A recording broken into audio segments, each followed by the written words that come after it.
Assalamualaikum warahmatullahi wabarakatuh. Perkenalkan, nama saya Fitri Rupitasari dari kelas A12 Prodi PGSD, Sekolah di Perguruan Tinggi STKIP Persada Katulistiwa. Di sini saya ingin mengenalkan salah satu pekerjaan di desa tempat saya tinggal, yaitu Desa Simpang Senara, Dusun Adung Baru, Kecamatan Hulu Burung, Kabupaten Kapuas Hulu. Bisa dilihat di kampung saya banyak sekali perkebunan karet, dan itu termasuk salah satu penghasilan ekonomi yang ada di desa saya. Sekilas sejarah tentang karet, yaitu karet diyakini dinamai oleh Joseph Priestley yang pada 1770 menemukan lateks yang dikeringkan dapat menghapus tulisan pensil. Ketika karet dibawa ke Inggris, dia diamati bahwa benda tersebut dapat menghapus tanda pensil di atas kertas. Ini adalah awal penemuan rubber dalam bahasa Inggris. Di tempat asalnya di Amerika Tengah dan Amerika Selatan, karet telah dikumpulkan sejak lama. Peradaban Mesoamerika menggunakan karet dari Castilla Elestica. Orang Amerika Tengah kuno menggunakan bola karet dalam permainan mereka, yaitu permainan bola Mesoamerika. Menurut Balner Diaz del Castillo, konquistador Spanyol, sangat kagum terhadap pantulan bola karet orang Aztec dan mengira bahwa bola tersebut dirasuki rosetan. Di Brazil, orang lokal membuat baju tahan air dari karet. Sebuah cerita menyatakan bahwa orang Eropa pertama yang kembali ke Portugal dari Brazil dengan membawa baju anti air tersebut menyebabkan orang-orang terkejut sehingga ia dibawa ke pengadilan atas tuduhan melakukan ilmu gaib. Karet merupakan salah satu komoditas terbesar Indonesia setelah minyak kelapa sawit, dan 85% produksinya dilakukan oleh petani kecil. Karet terdiri dari polimer senyawa organik isoprena, senyawa organik lainnya, dan air. Kebanyakan karet komersial berasal dari getah pohon para karet.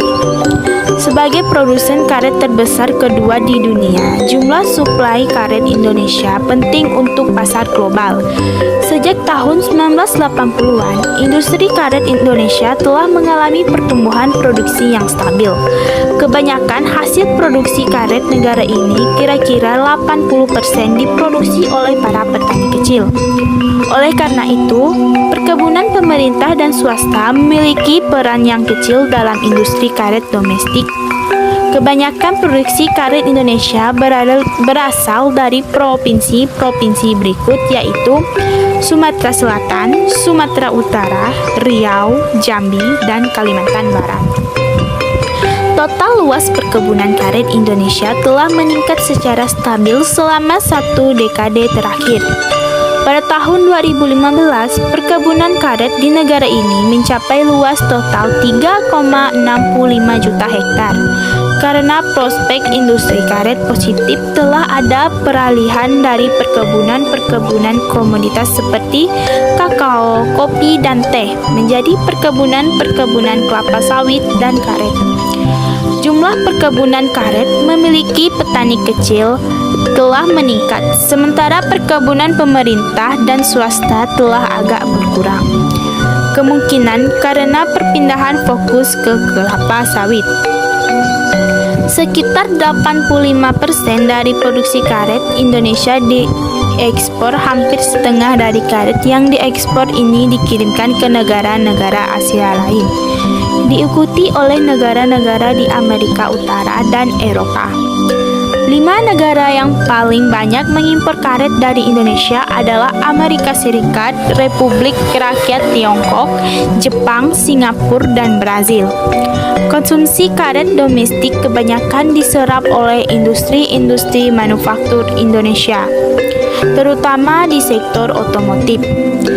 Di Jawa Barat sendiri, menurut data Badan Usaha Pusat Statistik Provinsi Jawa Barat tahun 2018, Produksi karet oleh perkebunan rakyat sebanyak 4.734 ton dengan luas area 16.055 hektar. Produksi karet oleh perkebunan besar swasta adalah 14.388 ton dengan luas areal 21.526 hektar. Untuk produksi karet oleh perkebunan besar negara adalah sebesar 17.345 ton dengan luas areal 24.834 hektar. Dibandingkan dengan negara-negara kompetitor penghasilan karet yang lain, Indonesia memiliki level produktivitas per hektar yang rendah. Hal ini ikut disebabkan oleh fakta bahwa usia pohon-pohon karet di Indonesia umumnya sudah tua dikombinasikan dengan kemampuan investasi yang rendah dari peran petani kecil, sehingga mengurangi hasil panen. Sementara Thailand memproduksi 1.800 kg karet per hektar per tahun. Indonesia hanya berhasil memproduksi 1.080 kg per hektar. Baik Vietnam 1.720 kg per hektar maupun Malaysia 1.510 kg per hektar memiliki produktivitas karet yang lebih tinggi. Nah, bisa dilihat di sini ada beberapa macam bentuk cairan karet, di antaranya ada getah karet yang belum beku dan ada getah karet yang sudah beku. Getah karet yang belum beku berbentuk cairan putih yang lengket. Dan getah karet seperti ini belum siap dipanen. Sedangkan getah karet yang sudah beku sudah mengumpal menjadi padat dan siap dipanen. Dan di sini bisa kita lihat juga ada batang kecil, yaitu anak karet. Anak karet itu sendiri belum bisa kita toreh.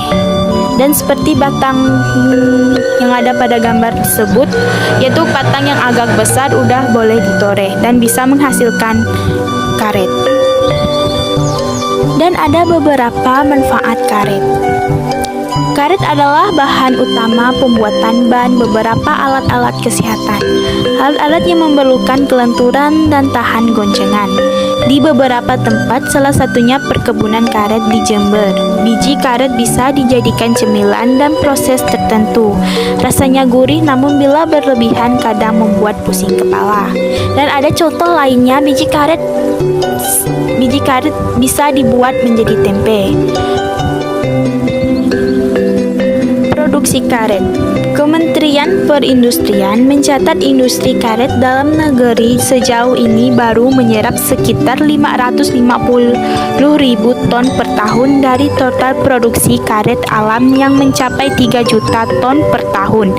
Dari total karet alam yang terserap, 55% dimanfaatkan oleh industri ban, 17% digunakan oleh industri sarung tangan dan benang karet, 11% digunakan oleh industri alas kaki, dan 9% digunakan oleh industri barang-barang karet lainnya. Nah, jadi sekian dari pengetahuan saya tentang karet dan penjelasan saya dari salah satu sumber penghasilan ekonomi di kampung saya. Dan pekerjaan ini bukan hanya di kampung saya, pasti banyak yang ada di kampung teman-teman sekalian. Sekian dari saya, terima kasih.